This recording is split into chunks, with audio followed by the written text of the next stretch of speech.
Have the video, Thank please. you very much for the invitation. It's a great honor. I would like to speak to you about moles, which is an algorithm I've developed to help distinguish choroidal nevi from melanomas. As we all know, early treatment of choroidal melanomas enhances any opportunities we have for saving life, the eye, and vision. But it depends on accurate differentiation from choroidal nevi.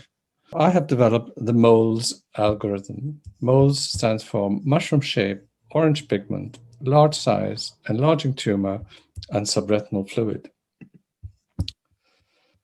So mushroom shape is scored as 0 if it's absent or if there's a dome shape, incipient if there's a bulge through pigment epithelium with early invasion of retina, and 2 if there's a definite mushroom shape with an overhang. Here are some examples of mushroom-shaped tumors.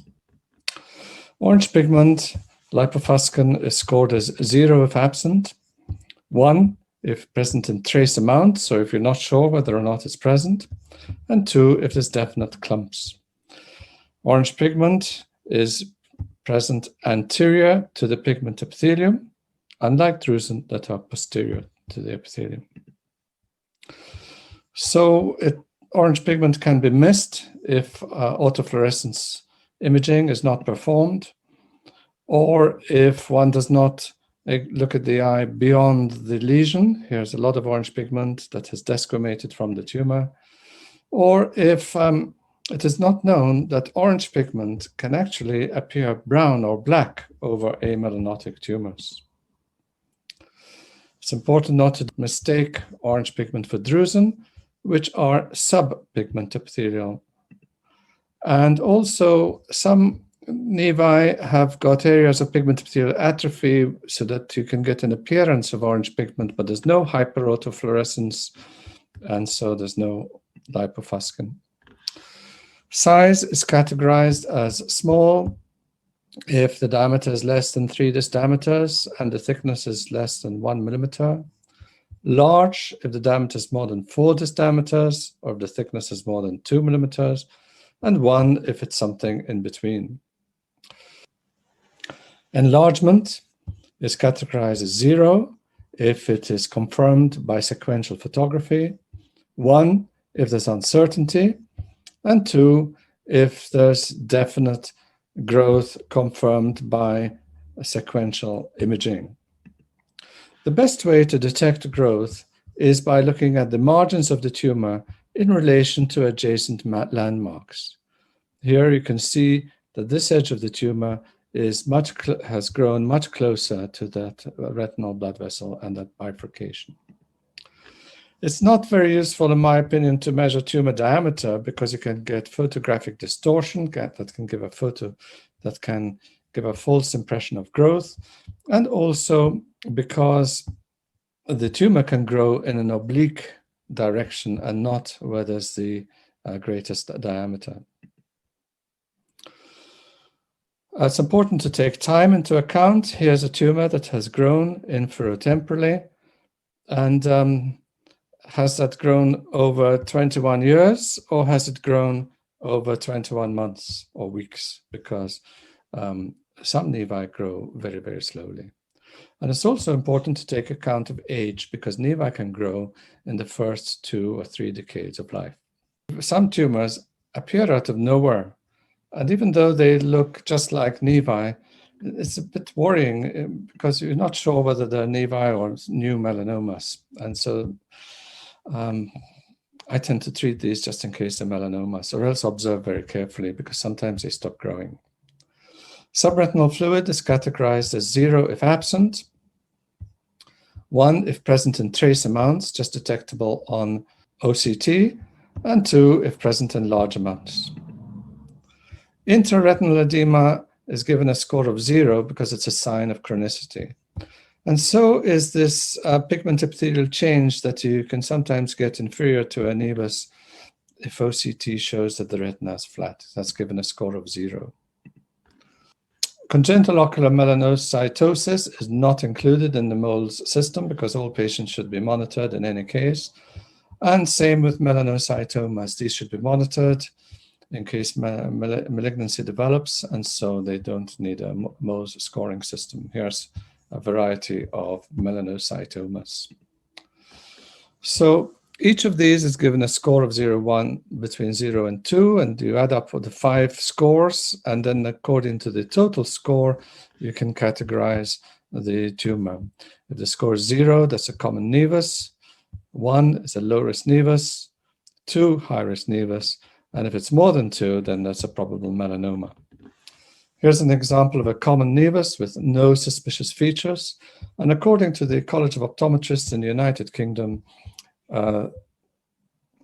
patients should be monitored in the community. Here's another common nevus, a halo nevus with a score of 0.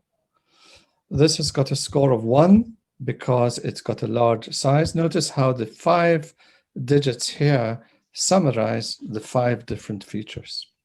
This has got a score of 2 because of large size. Another tumor with a score of 2 because of large size.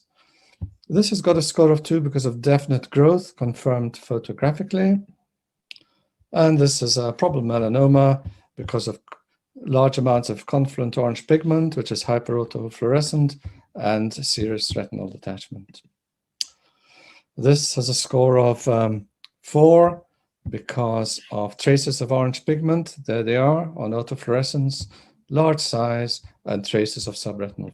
With regards to validation, the Mohs scoring system was used to categorize 222 patients who were seen at the nevus clinic of Moorfields Eye Hospital. And there were 81 melanomas in that group, and all of these melanomas had a score of more than 2. So there's 100% sensitivity. There were 141 nevi, and 135 had a score of less than 3. So that's a 97% specificity. There were 6 discrepancies, and one could argue as to whether these were really melanomas or not. Another study at Moorfields Eye Hospital looked at 451 choroidal melanomas that were treated for this diagnosis. And all but one of these had a Mohs score of more than 2. There was one that had a score of less than 3.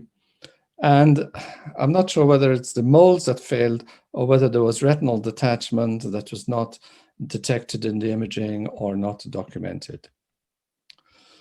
And this was another study done at Moorfields Eye Hospital, which looked at tumors that were monitored. And in all of these 96 tumors, the growth was detected by photography alone, especially with OCT and autofluorescence imaging, without ultrasonography. There was only one tumor which showed an increase in thickness of 0.7 millimeters on ultrasonography with no feature visible change in color photography or no CT. So that could have been due to measurement variation. Because of COVID, we've really had to change our practice. We've had to shift from hospital-based medicine to virtual clinics, video consultations, working from home, and so on. And the Mohs has turned out to be extremely useful. We've designed forms to help the referral of patients, but we've also been encouraging the practitioners to attach images with the referrals so that we can diagnose patients who don't need to come to hospital. So in conclusion, Mohs reminds non-experts of the main features of malignancy. It does not require special equipment. It enables tele-ophthalmology. It avoids unnecessary travel for patients, and it conserves healthcare resources. I'd like to acknowledge my colleagues and my present and past hospitals, and I'd like to thank you for your attention. Thank you very much.